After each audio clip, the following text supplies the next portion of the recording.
Kwa jina la Baba na la Mwana na la Roho Mtakatifu. Bwana awe nanyi na awe rohoni mwako. Tuombe.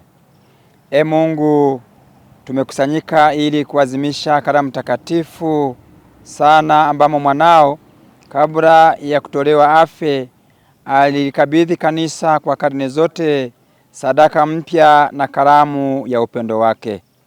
Tunakuomba utujalie tupate kuchota katika fumbo hili kuu utimilifu wa mapendo na uzima, kwa njia ya Bwana wetu Yesu Kristo mwanao, anayeishi na kutawala nao katika umoja wa Roho Mtakatifu, Mungu milele na milele. Amina.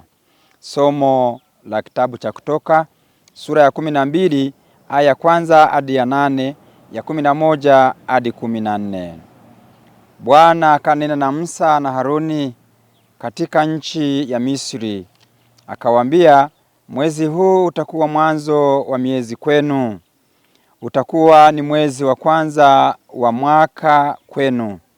Semeni na mkutano wote wa Israeli, mkawaambie, siku ya 10 ya mwezi huu kila mtu atatwaa mwana-kondoo kwa hesabu ya nyumba ya baba zao, mwana-kondoo kwa watu wa nyumba moja.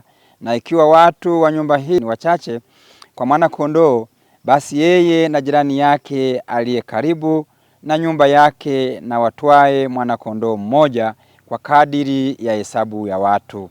Kwa kadiri ya ulaji wa kila mtu, ndivyo mtakavyofanya hesabu yenu kwa yule mwana-kondoo. Mwana-kondoo wenu atakuwa na hila mme wa mwaka mmoja. Mtamtwaa katika kondoo au katika mbuzi, nanyi mtamweka hata siku ya 14 ya mwezi ule ule, na kusanyiko lote la mkutano wa Israeli watamchinja jioni.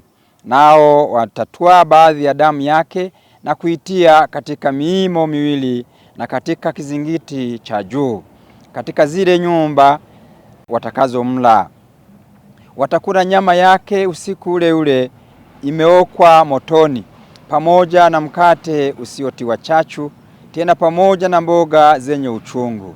Tena mtamla hivi: mtakuwa mmefungwa viuno vyenu, mmevaa viatu vyenu miguuni, na fimbo zenu mikononi mwenu, nanyi mtamla kwa haraka. Ni Pasaka ya Bwana.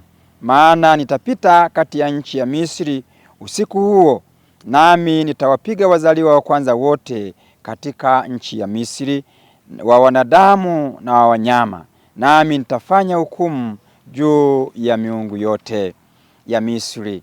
Mimi ndimi Bwana. Na ile damu itakuwa ishara kwenu katika zile nyumba mtakazo kuwamo, nami nitakapoiona ile damu nitapita juu yenu, lisiwapate pigo lolote litakalo haribu nitakapoipiga nchi ya Misri. Na siku hii itakuwa ya ukumbusho kwenu, nanyi mtaifanya iwe sikukuu ya Bwana, mtaifanya iwe sikukuu katika vizazi vyenu vyote kwa amri ya milele. Neno la Bwana. Tumshukuru Mungu.